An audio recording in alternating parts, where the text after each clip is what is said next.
도입 자바스크립트 jQuery 입문 4장 3절 브라우저 객체 모델을 시작하겠습니다. 브라우저 객체란 우리가 지금 현재 보고 있는 이 브라우저에 내장되어 있는 객체를 말합니다. 이 브라우저 객체를 사용하면은 브라우저와 서로 상호작용을 해서 브라우저에 있는 정보들을 제공받을 수 있습니다.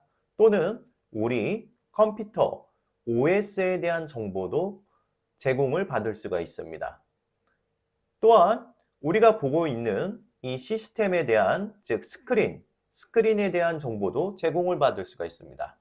지금 보시는 것처럼 윈도우는 브라우저 객체라고 하고 이 브라우저 객체 안에는 또한 최상위 객체, 하위 객체로 도큐먼트, 스크린, 로케이션, 히스토리, 내비게이터를 포함하고 있습니다. 그리고 이 문서 객체 안에는 다양한 또 하위 돔 객체들이 존재하고 있습니다.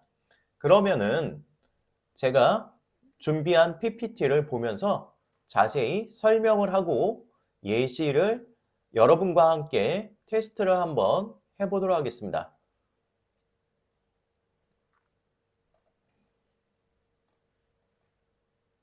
자, 브라우저 객체 모델, 봄이라고 부르죠.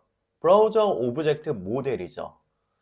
자, 브라우저 객체 모델은 웹브라우저와 상호작용을 할 수 있도록 제공되는 객체의 집합입니다. 주로 윈도우, 내비게이터, 로케이션, 히스토리, 스크린 등 객체로 구성되어 있습니다. 자, 여기서 윈도우라고 하는 거는 브라우저 창을 나타내는 최상위 객체이고 그 하위 객체로는 내비게이터는 브라우저 정보를 제공해 줍니다. 그리고 로케이션, 현재 문서에 URL 관련된 정보를 제공해 주고 있습니다. 히스토리 객체를 이용하면은 브라우저 방문 기록을 관리할 수가 있습니다. 자, 그럼 다음 이어서 보도록 하겠습니다.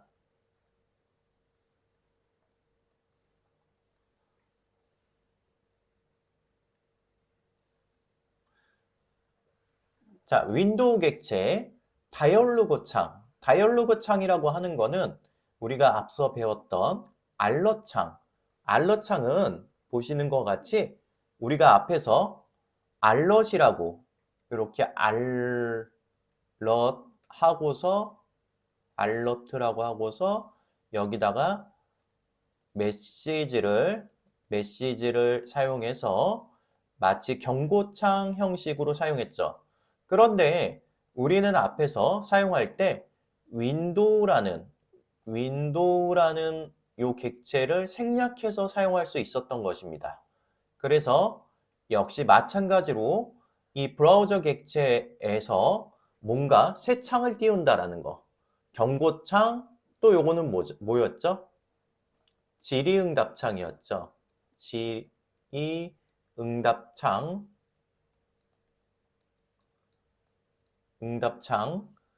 자, 역시 마찬가지로 요렇게 프롬프트. 요거 질의응답창이 아니라 이 프롬프트가 질의응답창이었고 얘는 컨펌창, 즉 확인 버튼이 나오는 컨펌 창이었죠. 예. 자, 이렇게 컨펌 창. 예. 요거는 컨펌이라고 하는 거는 아니요.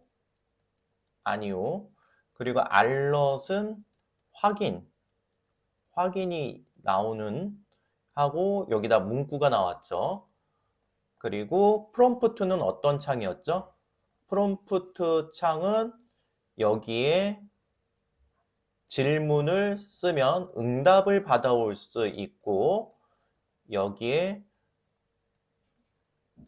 확인 버튼이 들어가는 확인 버튼이 들어가는 창이었습니다. 그래서 이걸 질의응답창이라고 했죠. 질의응답창. 우리가 지금까지 이렇게 봤던 모든 창을 띄우는 거 역시 마찬가지로 윈도우 객체 안에 포함되어 있는, 즉 메소드라는 거죠. 기능이었죠. 그죠? 창을 띄우는 기능들이었죠. 자, 또 이어서 자, 타이머 기능, set timeout, 그리고 set interval. 뭔가 일정한 간격으로 기능을 계속해서 호출해서 사용하고 싶을 때는 set interval.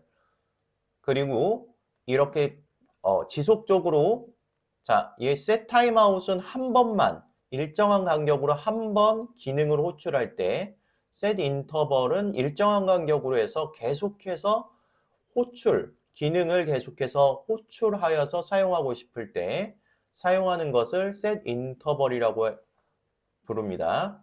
그리고 clear timeout, clear interval이 있습니다. 자, 요거는 자세한 것은 간단히 실습을 통해서 좀 더 자세히 알아보도록 하겠습니다.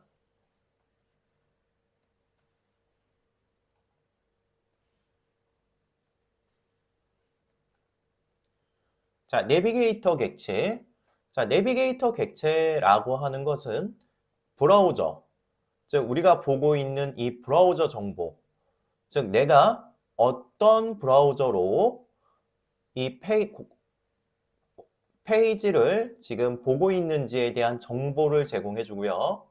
또 이 방문한 고객의 운영 체제에 대한 정보를 제공해 주는 객체입니다. 유저 에이전트라는 걸 사용하면은 브라우저와 운영 체제 정보를 제공해 주고요. 랭귀지를 사용하면은 이렇게 사용해야 되겠죠. 자, 앞에다 객체를 붙이고 내비게이터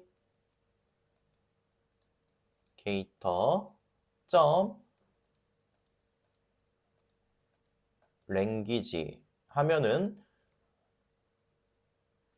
자, 현재 내가 사용하고 있는 랭귀지 속성 값을 가지고 온다. 자, 그래서 언어 설정에 대한 반환을 합니다 라고 되어 있습니다.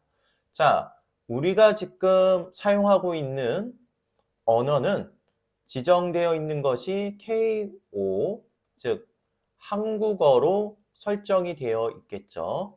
자, 이거 역시 나중에 한번 테스트를 한번 해보겠습니다. 자, 플랫폼. 브라우저가 실행 중인 플랫폼 정보를 제공합니다.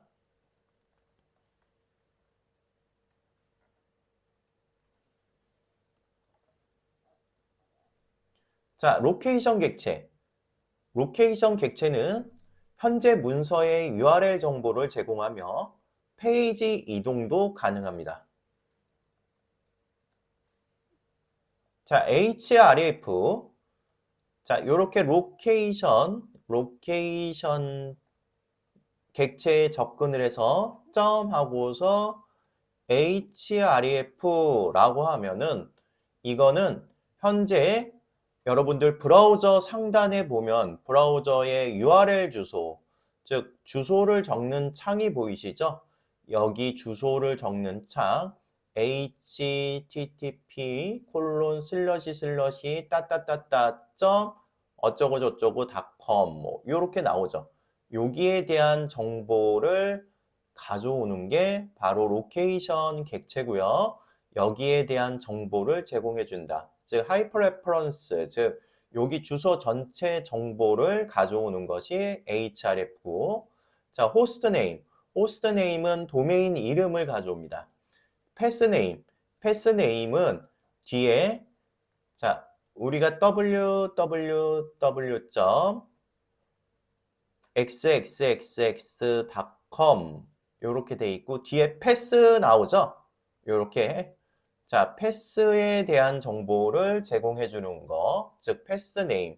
그리고 서치는 쿼리를 날렸을 때, 즉 개발을 할 때 이렇게 물음표를 이용해서 자, 여기 쿼리를 사용을 할 수가 있죠. 즉 A라는 변수의 값을 입력을 해서 우리가 이 값을 A라는 변수에 담아서 전달을 할 수가 있습니다.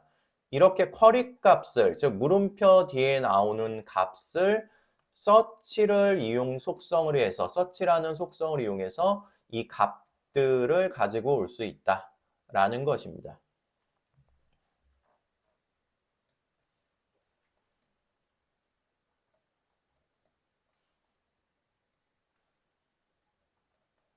자, 히스토리라고 하는 것은 방문자가 사이트를 들어오겠죠. 자, 그래서 가령 홈 메인 페이지, 홈이죠. 요거 메인 페이지에 들어올 거고 홈에 들어올 거고 자, 이때 로그인이라고 해서 로그인을 누르면 로그인 페이지로 이동을 하겠죠. 자, 로그인 페이지로 이동하다가 자, 내가 뒤로 가기 버튼, 이전 버튼을 만들고 싶다라고 하면은 요 백을 누르면은 요 히스토리 객체에 고객이 이렇게 들어와서 페이지 이동한 내역이 저장되어 있어서 다시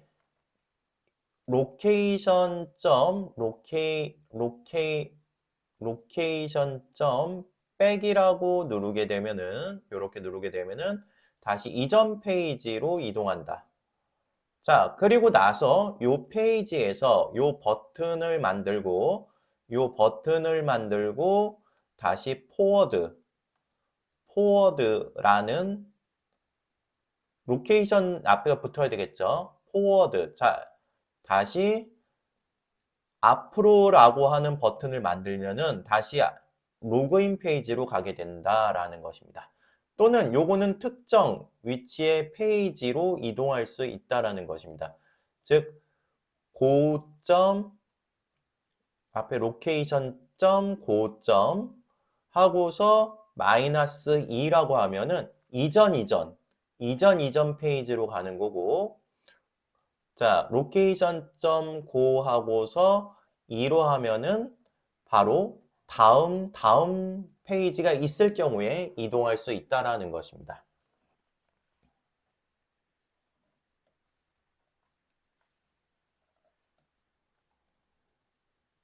자, 스크린 객체.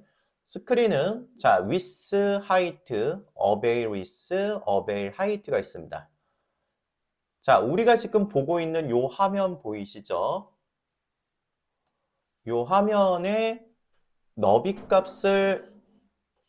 값을 알아오고 싶을 때는 screen.width, 이 높이 값을 알아오고 싶을 때는 height, 그리고 자, 우리가 사용 가능한 영역, 즉 우리가 작업할 수 있는 사용 영역까지, 즉 우리가 여기 밑에 보면은 작업 표시줄, 여기 밑에 보면은 작업 바, 여기는 사용할 수가 없죠. 아랫부분. 요 밑에 아랫부분에 보면은 우리가 작업에 관련된 요 바가 하나 밑에 아래쪽 윈도우 밑에 있는데 요 작업 표시줄인 경우 제외하고서 요 순수 높이까지만 재고 싶다라고 하면 어베일 하이트, 여기 뭔가가 또 바가 이렇게 붙을 수가 있죠. 우리가 윈도우에서 설정하는 부분. 자, 그래서 여기 윈도우 바가 요게 옆으로 이렇게 작업 표시줄 바가 요게 옆으로 올 수가 있는데 이때 여기까지 너비 값을 알고 싶을 때는 avail with라는 것을 사용할 수가 있습니다.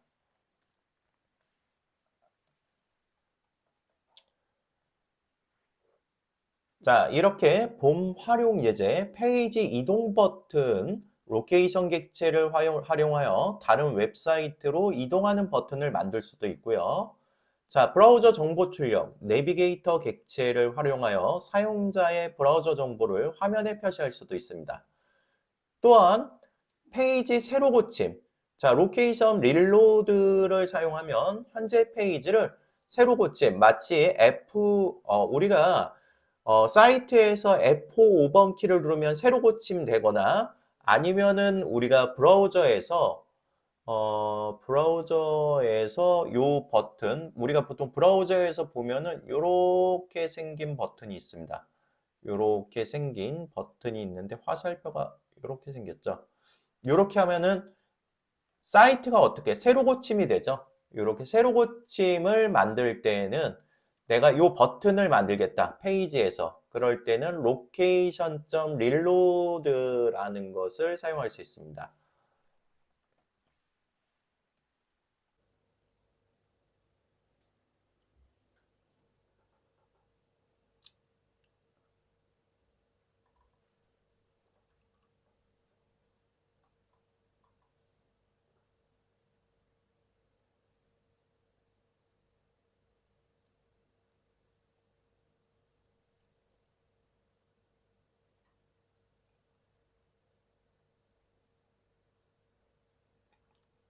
비주얼 스튜디오 코드를 열어주시고요. 그 다음 파트 4라는 폴더 안에다가 오브젝트 언더바 봄.html로 파일을 하나 작성하였습니다. 자, 그럼 윈도우에 있는 메소드부터 한번 테스트를 한번 해보도록 하겠습니다. 자, 우리가 앞에서 사용했던 알럿이라는 창이 있었죠. 헬로라고 해서 띄우는 창은 자, 앞에다가 윈도우라는 객체를 붙여서 최상위 객체를 붙여가지고 경고창을 열 수가 있습니다. 자, 이렇게 접근을 해서 나는 경고창 여는 기능을 활용할 거야 라는 의미이죠. 자, 그래서 오픈 디폴트 브라우저로 해서 한번 열어보도록 하겠습니다.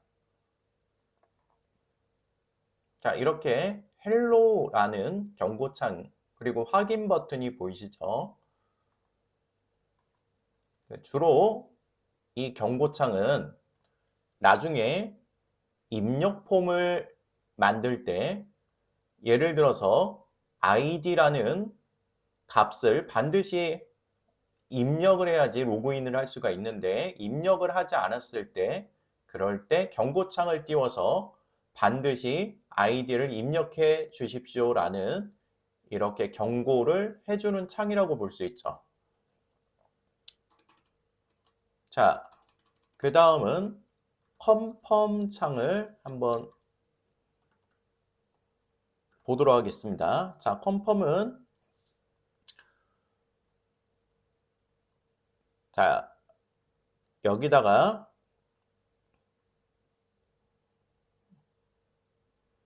지금 바로 삭제하시겠습니까? 이렇게 한번 띄워 보겠습니다. 그리고 나서 콘솔 창에다가 값이 어떻게 출력되는지 확인해 보도록 하겠습니다. 자, window.confirm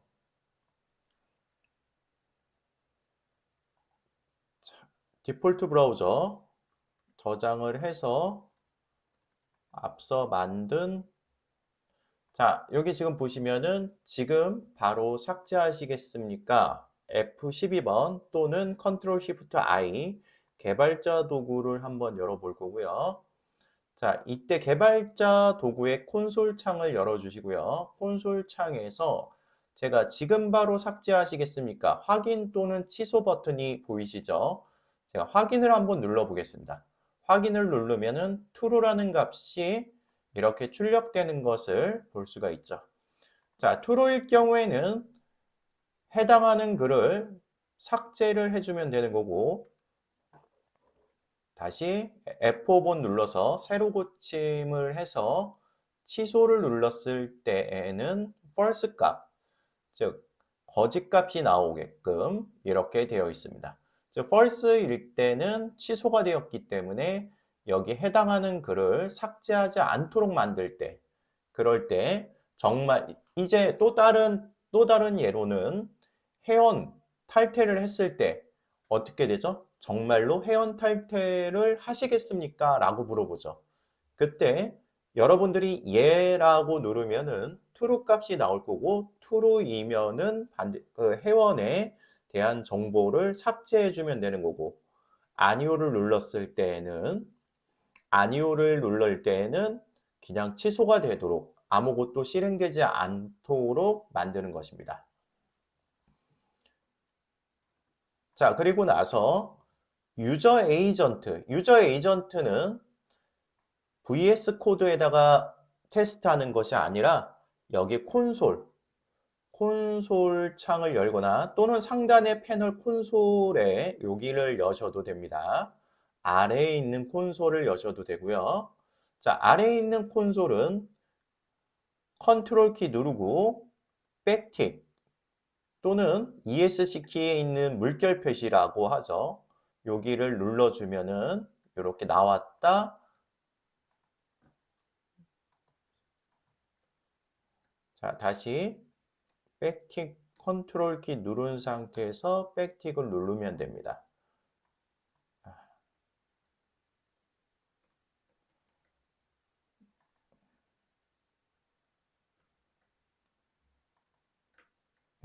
이렇게 콘솔에서 콘솔을 여니까 이게 열리지 않는데, 자, 다른 탭에서 컨트롤 키 누르고 백틱을 누르면은 이렇게 열리는 것을 확인할 수 있습니다.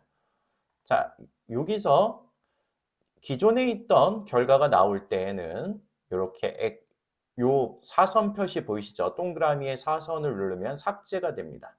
이렇게 삭제가 되고요. 자, 여기서 내비게이터. 자, 여기 내비게이터라는 객체가 보이죠? 자, 그러면은 우리가 이거 내비게이터가 윈도우의 하위 객체라고 했죠? 그럼 이렇게도 가능할까요? 윈도우에 접근을 먼저 해서 내비게이터 이렇게 쳐도 보시는 것처럼 정상적으로 나오는 것을 알 수가 있습니다. 자, 이렇게만 하고서 한번 엔터를 쳐보도록 하겠습니다. 이렇게 하고서 엔터를 치시게 되면은 아래쪽에 객체가 보일 거고요. 내비게이터라는 객체가 보일 거고 그 안에 다양한 속성들이 들어가 있는 것을 우리는 확인할 수 있습니다. 자, 여기서 지금 보시는 것처럼 유저 에이전트를 사용해 볼 건데, 자, U자를 한번 찾아보도록 하겠습니다. 자, 다양한 속성들이 있죠. 지금 보시는 것처럼 유저 에이전트라는 속성입니다. 자, 유저 에이전트.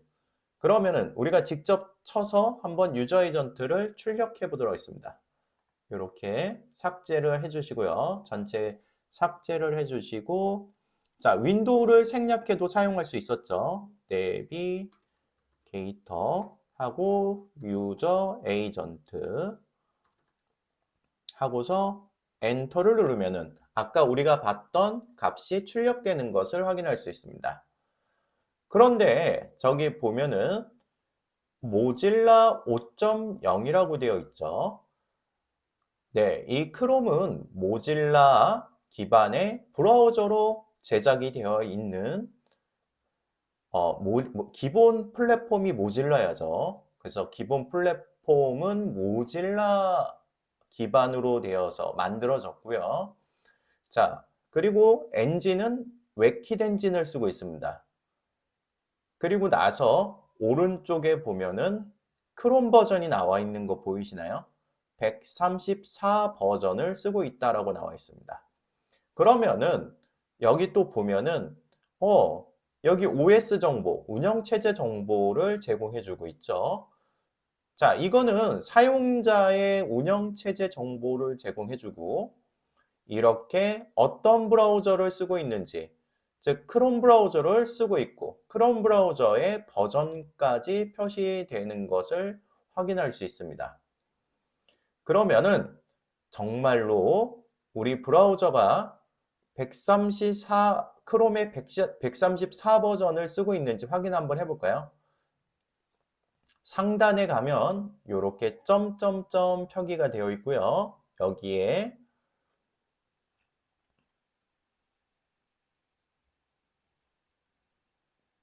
자, 여기에 설정을 한번 들어가 볼까요? 설정을 들어가고 아래쪽에 보면 크롬 정보라고 되어 있습니다. 이 크롬 정보가 확인을 해서 지금 여기 보면 134 버전이라고 출력되는 것을 확인할 수 있습니다. 자, 이어서 내비게이터 한 번 더 내비게이터 하고 랭귀지를 출력해 보겠습니다. 내비게이터 랭귀지. 자, 이렇게 보면은 자, 여기 보면은 우리는 기본적으로 한국어를 사용하고 있기 때문에 KO 하고서 대문자 KR로 이렇게 작성되는 것을 확인할 수가 있습니다. 그럼 이건 언제 쓰는 거냐? 자, 한국어 또는 미국에서 외국인이 우리 사이트에 방문했다라고 하면은 이때 KO라고 출력이 될까요? 아니겠죠. 그때는 EN이라고 출력이 되겠죠. 잉글리시 약자로 EN이 출력이 될 것입니다. 그때는 외국인이 들어와서 사용하고 있다라는 정보를 제공해 주기 때문에 그땐 영문으로 해서 영문 사이트가 열리도록 해 주면 되겠죠.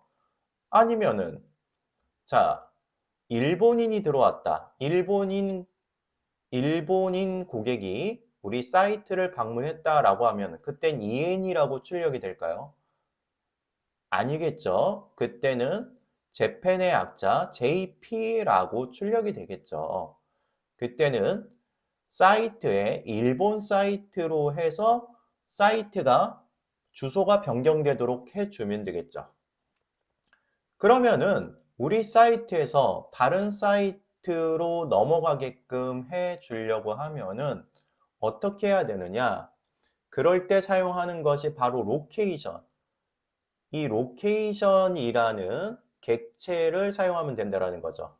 자, 그럼 로케이션을 한번 사용해 보도록 하겠습니다.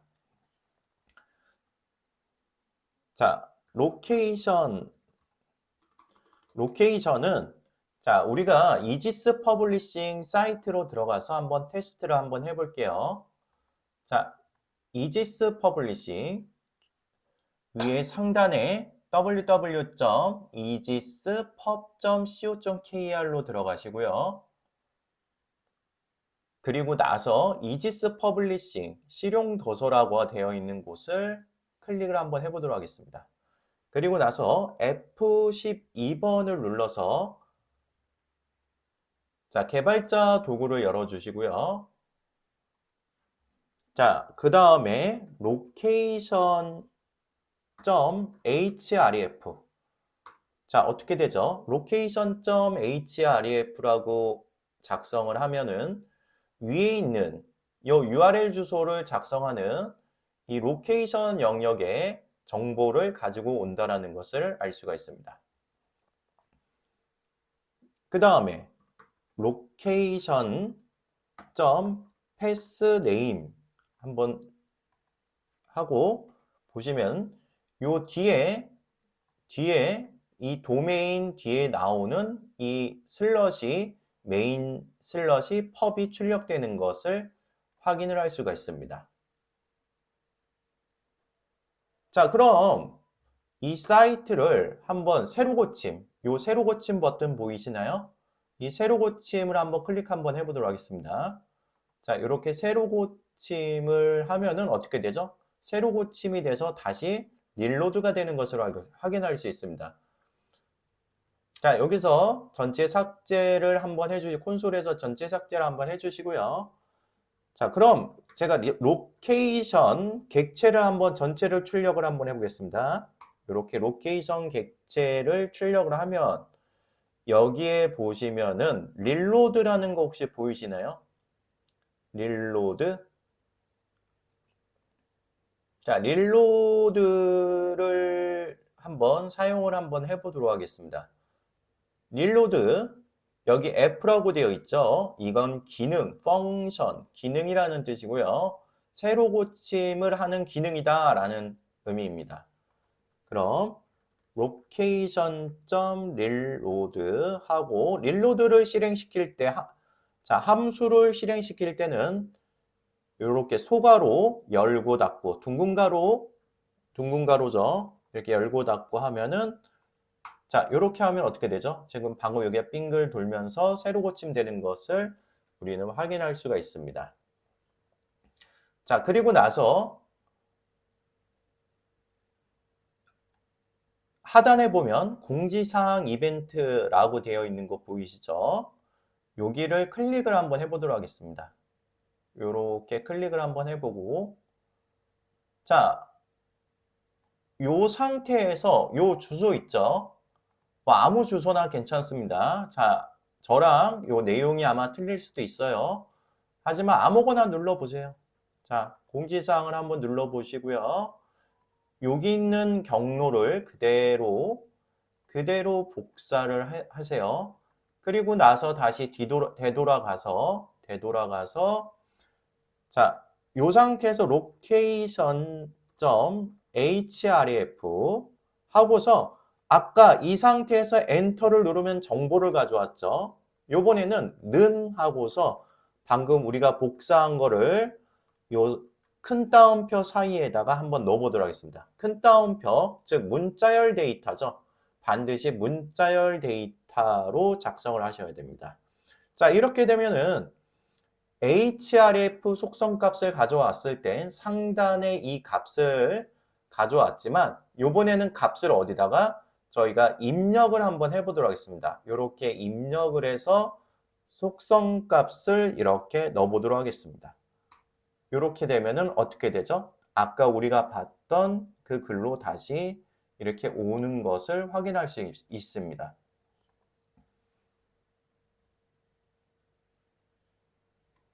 자, 이어서 자, 히스토리 백을 한번 해보도록 하겠습니다. 히스토리. 자, 히스토리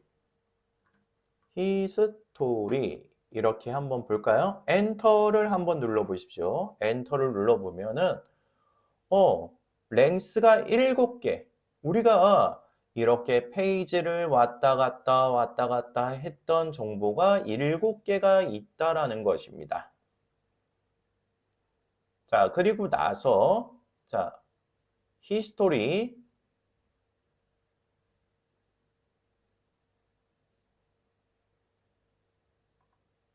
자, 여기 아래쪽에 보면 프로토타입이 있고요. 여기에 보면 백이라든지 포워드, 고, 랭스 이렇게 되어 있는데 우리가 한번 히스토리 사용을 한번 해볼 건데 요번에는 백을 한번 한번 해보겠습니다. 자, 다시 다른 페이지로 한번 이동해 볼까요? 여기서 아무거나 한번 클릭을 해 주시고요. 자, 그러면 뒤로 가면은 메인으로 오겠죠? 자, 히스토리 백 이렇게 하고서 소가로 열고 닫고 자, 엔터를 한번 눌러 보겠습니다. 이렇게 엔터를 누르면 어떻게 되죠? 다시 이전으로 돌아갔고요. 다시 하단에다가 콘솔 창에다가 히스토리 포워드를 한번 다시 히스토리 포워드 그럼 어떻게 되는지 확인을 한번 해보시기 바랍니다. 자, 그리고 나서 여기서 한 번 더 눌러 보겠습니다. 자, 요번에는 어떻게 해볼 거냐?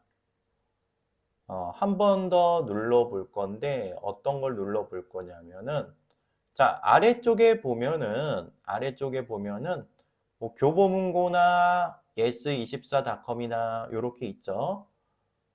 여기 말고 다른 걸로 한번 해보죠. 자, 여기 도서라고 되어 있는 거 보이시나요? 상단에 보면은 브래드 컬럼에 이 도서라고 되어 있는 곳을 한번 클릭을 한번 해보겠습니다. 자, 히스토리 백을 누르게 되면은 아까 바로 이전으로 가겠죠? 그럼 그 더 이전으로 하면 어디로 갈까요? 홈으로 가겠죠?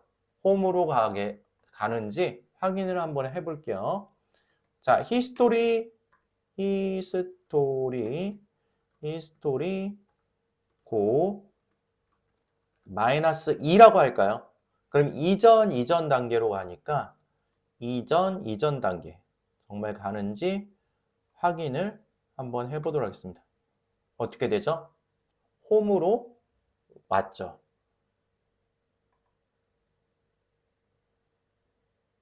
자, 그리고 나서 스크린. 자, 스크린을 한번 테스트를 한번 해보도록 하겠습니다. 스크린 역시 마찬가지로 그냥 여기서 확인을 한번 해보시는 걸로 확인하는 걸로 한번 해볼게요. 스크린 하고 자, 위스를 한번 눌러볼까요? 위스 눌러보면은 여기서부터 요 끝까지의 해상도 너비 값이 나온다. 자, 그리고 나서 스크린 하이트 하면은 어떻게 되죠? 상단 위에서부터 아래 작업 표시줄, 즉 윈도우 작업 표시줄 밑에까지의 전체 너비가 나온다. 자, 그리고 나서 한 번 더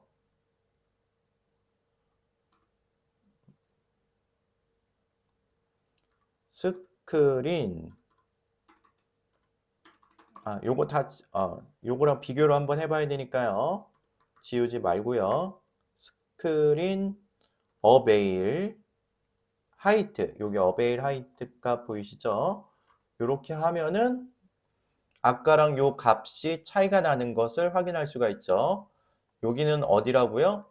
하단에 있는 여기 지금 여러분들은 보이진 않지만 저는 요 하단에 윈도우 작업 표시줄이 있고요. 거기를 제외한 이 높이 값이 나오는 것을 확인할 수가 있습니다. 그럼 다시 비주얼 스튜디오 코드로 와서 마지막으로 set timeout과 set interval에 대해서 한번 사용법을 익혀보도록 하겠습니다. 자, 그럼 우리가 앞에서 이 컨펌 창은 주석 처리를 해주시고요. 컨트롤 키 누르시고 슬러시 한 다음에 자, 아래다가 set timeout을 만들어 주시고요. set timeout을 자, set timeout을 만들 때에는 앞에 함수를 자, 익명함수 자, 함수를 만들어 주시는데 이렇게 화살표 함수 즉 함수라고 하는 것은 우리가 뒤에서 배울 거지만 함수는 기능을 만들어 주는 건데 우리 변수에는 데이터가 하나만 저장될 수 있죠. 데이터를 담는 공간이라고 하면은 이 함수에는 우리가 다양한 스크립트의 문장들을 요 안에다가 작성을 해서 얘를 필요로 할 때마다 호출해서 사용할 수 있다는 것입니다. 즉 차이점 차이점을 다시 한번 정리를 하면요. 우리가 변수라고 하는 거는 데이터를 저장하는 공간이다. 지금은 이렇게만 아시면 됩니다. 데이터를 저장하는 공간인데 요 지금 우리가 사용하고 있는 이 함수는 뭘 저장하는 공간이다? 네, 스크립트 문장을 여러 줄의 문장을 요 안에다가 담아놨다가 우리가 필요로 할 때마다 호출할 수 있다라는 것입니다. 이렇게 화살표 함수를 ES6에서 화살표 함수가 지원이 되고 있고요. 아니면은 이렇게 펑션, 이전에 사용했던 익명함수, 이름이 없죠. 이렇게 함수라는 키워드는 기본적으로 사용을 해야 되는 거고요. 요렇게 소가로 열고 닫고 중가로 열고 닫고 요 안에다가 문장을 작성해 주면 됩니다. 그리고 나서 얘를 1초에 한 번 얘를 실행시키겠다. 일정한 간격, 즉 시간 뒤에 실행시키겠다. 한 번입니다. 정확히 한 번 실행시키겠다. 이때 무엇을 실행시킬 거냐? 여기에 넘값을 기본 0이 출력되도록 할 것입니다. 그리고 나서 넘을 1씩 증가시킬 거고 콘솔에다가 이렇게 출력을 한번 해보도록 하겠습니다. 자, 디폴트 브라우저로 열어주시고요. 자, 이렇게 열었으면 개발자 도구를 이용해서 1이 출력된 걸 확인할 수 있습니다. 세로 고침 한번 해보겠습니다. 자, 여기 콘솔 창으로 볼 수도 있습니다. 이렇게 콘솔 탭에다 볼 수도 있고요. 1 출력되는 것을 확인할 수 있습니다. 세로 고침 한번 해볼게요. 1초 뒤에 실행되는 것을 확인할 수 있습니다. 자, 그러면은 여기를 5초로 바꿔볼까요? 5초. 그럼 어떻게 되겠죠? 세로 고침하고 1, 2, 3, 4, 5. 5초 뒤에 1이 출력되는 것을 확인할 수 있습니다. 자, 다시 1초로 바꿔서요. 자, 이렇게 한 번 실행됐죠? 자, 몇 초 뒤에 딱 한 번 실행시키고 싶을 때는 set timeout. 자, set interval 해서 요번에 화살표 함수로 한번 사용해 보겠습니다. 똑같습니다. 위에 거랑 똑같고요. 키워드가 펑션이 들어가지 않고 이렇게 소괄호 한 다음에 여기에 보면은 우리 상단에 보면 플러스 키 밑에 는이 있죠. 는에 이렇게 꺽쇠기호 이렇게 사용해서 점 위에 이렇게 꺽쇠기호가 있죠. 자, 이렇게 해서 이렇게 하는데 여기에다가 num2라고 작성을 하겠습니다. num2는 0. 자, num2를 한번 1씩 증가를 시켜 보겠습니다. 똑같이 해서 차이점을 한번 보도록 하겠습니다. 자, 이렇게 저장을 해서 자, 앞서 이렇게 만든데 여기 뭐가 틀렸죠? set interval. 여기 스펠링이 하나 빠졌네요. L자가 하나 빠졌죠. set interval. 여기서 주의할 거는 카멜 표기법을 쓰고 있고 인터벌 간격, 일정한 간격이니까 I자가 대문자가 되겠죠. 자, 그래서 set interval을 하면은 자, 뒤에서 작성한 것은 일정한 간격으로 해서 계속 증가가 되고 있습니다. 10까지 계속해서 일정한 간격, 1초 간격으로 해서 일씩 증가가 되면서 출력이 되는 것을 확인할 수가 있죠.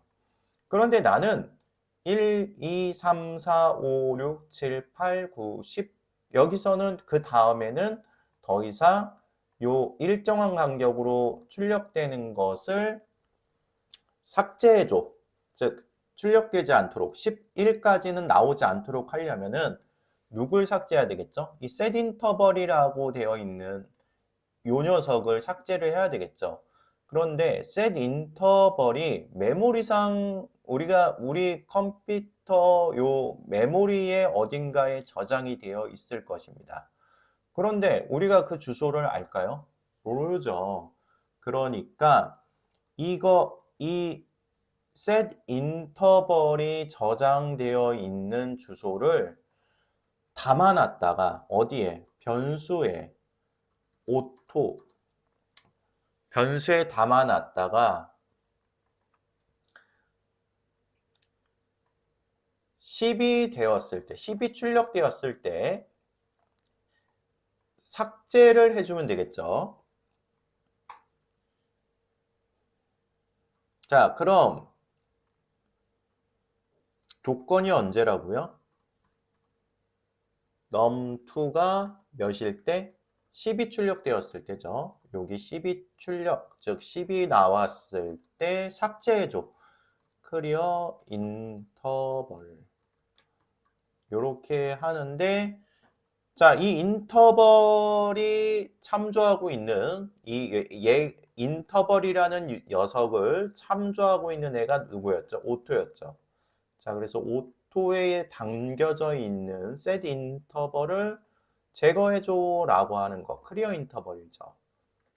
자, 클리어 인터벌 하면은 다시 세로 고침 한번 해보겠습니다. 1, 2, 3, 4, 5, 6, 7, 8, 9, 10 이렇게 하고 나서 더 이상 출력되지 않는 것을 확인할 수 있습니다. 그러면은 자 1, 2, 3, 4, 5, 6, 7, 8, 9, 10 자, 그럼 이런 거는 어디서 사용할까요? 자, 가령 잠시만요. 펜 좀 하나 꺼내도록 하겠습니다. 자, 가령 우리가 여기 동그라미를 이렇게 하나 만들었어. 그런데 이 동그라미라는 녀석이 이렇게 100씩 이동을 했으면 좋겠어. 100씩. 100, 200, 300, 400 이렇게 해서 1000까지 이동을 했으면 좋겠어요. 이렇게 1000까지 이렇게 이동을 하는 거죠. 자, 이렇게 해서 1000까지 1000 픽셀까지 이동을 했으면 좋겠어. 자, 그러면은 여기 100 픽셀씩 200, 300, 400, 5, 여기서 200, 300, 400 여기서 계속 이제 요렇게 이동을 하겠죠. 이동을 하는데 그런데 우리는 지금 일씩 증가되게끔 만들었다라는 거죠. 그럼 얘를 어떻게? 곱하기 100을 해주면 되겠네요. 100을 해줄 거고 이때 이동하는 속성은 뭘 이용할까요? 자, 우리가 알고 있는 CSS 마진 레프트를 이용해서 이동을 시킬 수 있다라는 것입니다. 마진 레프트 값이 100 픽셀. 그러면은 어떻게 되죠? 이렇게 되면은 100 픽셀 이동할 거고. 여기서 다시 마진 레프트 값이 200 픽셀 되면은 이 동그라미의 마진 레프트 값이 200 픽셀 되면은 이렇게 이동을 하겠죠. 자, 그러면은 한번 적용을 한번 해보도록 하겠습니다. 자, 다시 요거 깨끗이 제거를 한 다음에 적용을 한번 해보도록 하겠습니다. 이렇게.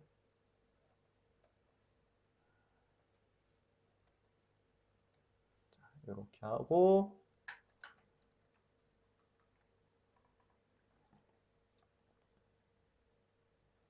자, 요번에는 요 바디 태그 안에다가 div 요소를 하나 만들 거고요. 자, 클래스를 만드는데 서클이라고 작성을 하겠습니다.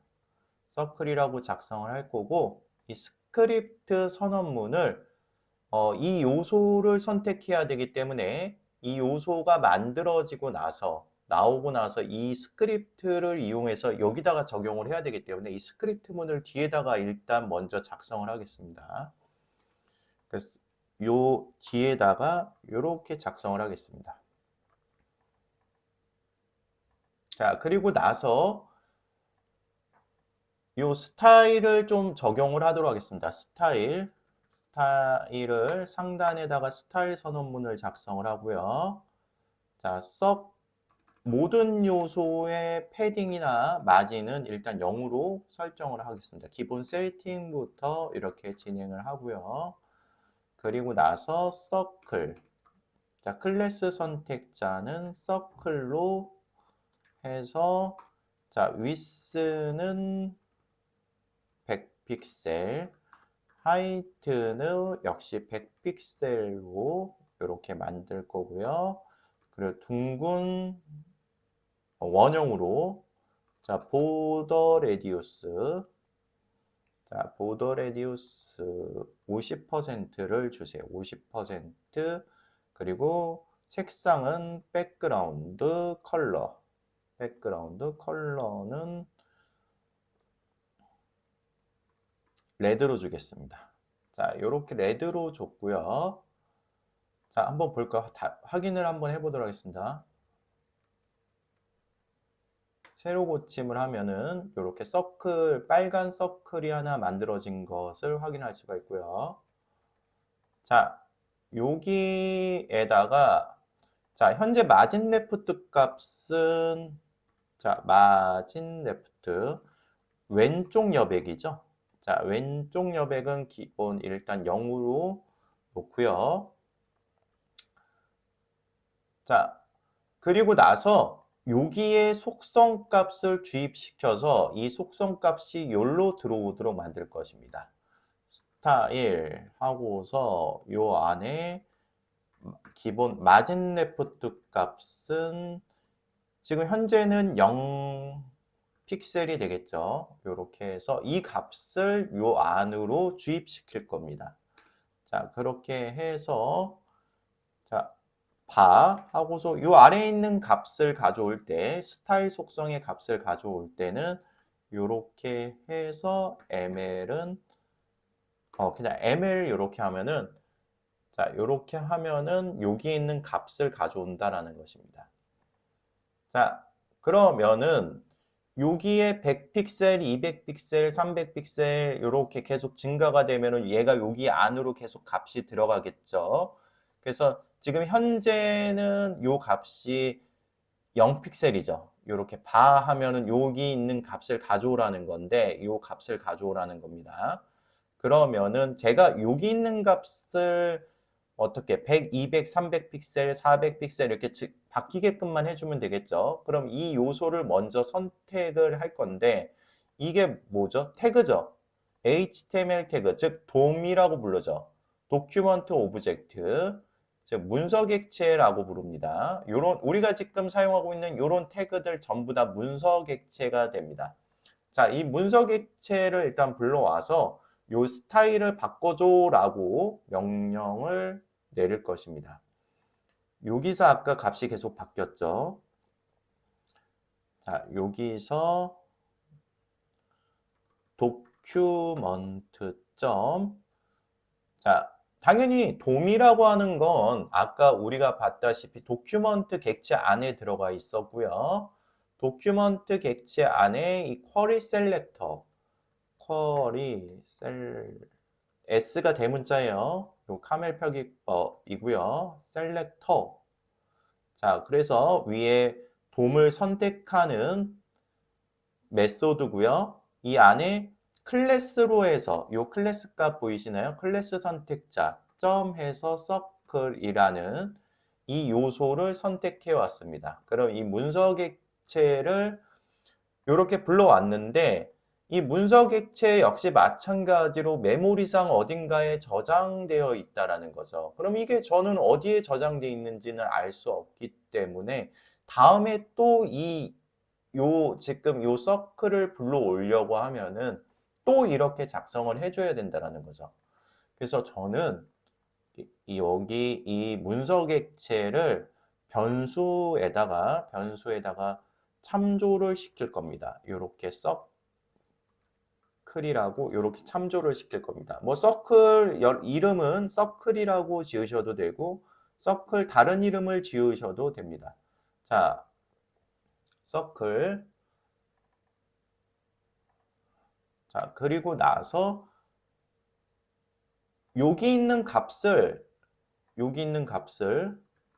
서클의 값을 바꾸는 것은 자, 제가 어떻게 했죠?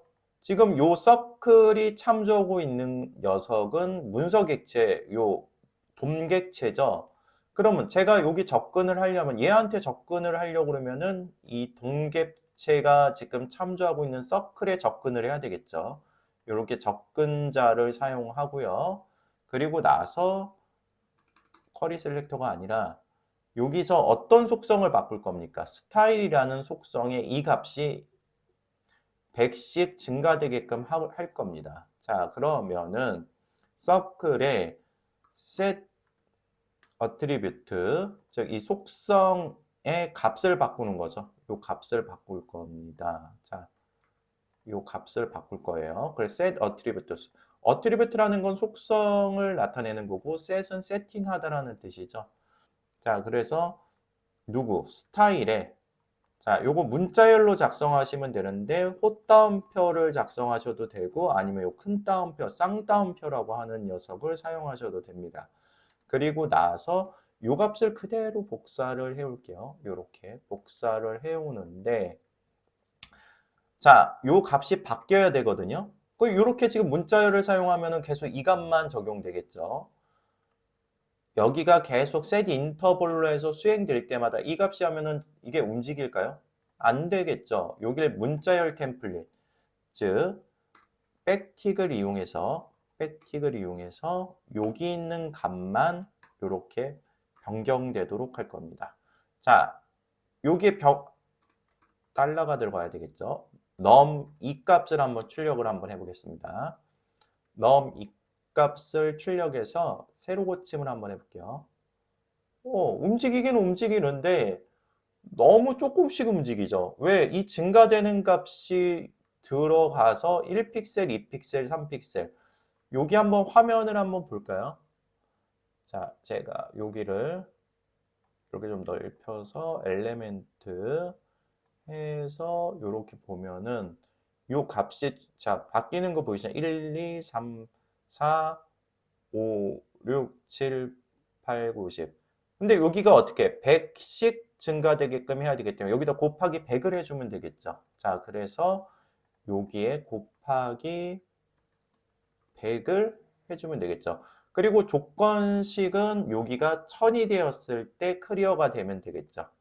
자, 그렇게 해서 세로 고침을 해보면은 이렇게 100씩 증가가 돼서 1초 단위로 이동하는 것을 확인할 수가 있습니다. 그럼 여기를 조금 더 빨리 이동시킨다라고 하면은 더 빨리 어떻게 스피드하게 이동이 되겠죠. 자, 요건 그대로 놔둬도 되겠네요. 그죠? 여기서 우리가 100을 했죠. 여기서 100을 했고 이 넘은 1, 2, 3, 4 그대로 증가가 되겠죠. 그래서 100, 200, 300, 400, 500, 600, 700, 800, 900, 1000 이렇게 해서 멈추는 것을 확인할 수 있죠. 그럼 조금 더 빨리 한번 이동되게끔 하려면은 여기를 0.5초 이렇게 하면은 세로 고치면 이렇게 더 자연스럽게 이동하는 것을 확인할 수가 있습니다. 자, 이렇게 우리가 set interval과 set timeout에 대해서 이렇게 테스트를 해보았고요. set timeout은 이렇게 일정한 간격으로 한 번만 호출한다. 그리고 set interval은 어떻게? 일정한 간격으로 해서 계속해서 요 함수에 있는 문장들을 계속해서 수행한다라는 것입니다. 우리가 set timeout, set interval까지 함께 우리가 알아보았습니다. 여기까지 하시느라 모두들 수고들 하셨습니다. 여기서 강좌는 마치도록 하겠습니다.